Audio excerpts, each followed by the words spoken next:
Hey guys, thanks for tuning in. This is Jen on Acre by the Creek.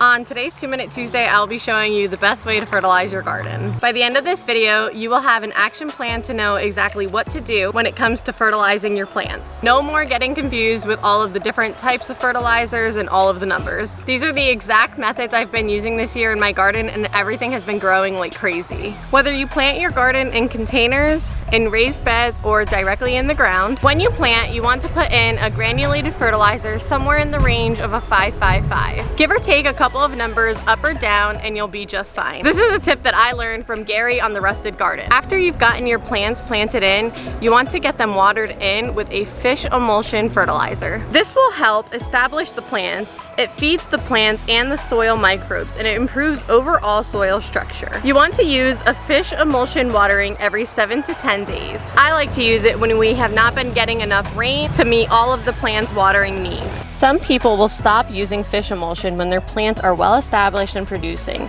Others will continue to use fish emulsion fertilization all season long. Let me know in the comments below what has worked the best for you in your garden. If there is a rainy period and you aren't able to use your fish fertilizer, this is where starting with a granulated fertilizer at planting comes in.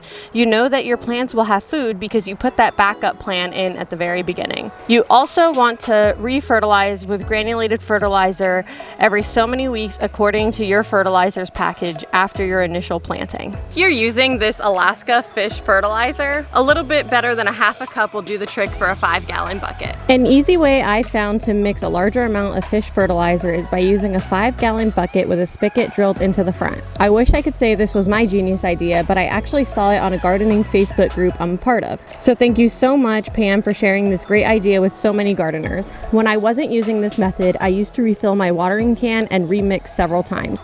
This just takes the batch mixing and makes it all one step, which has been a huge time saver for me.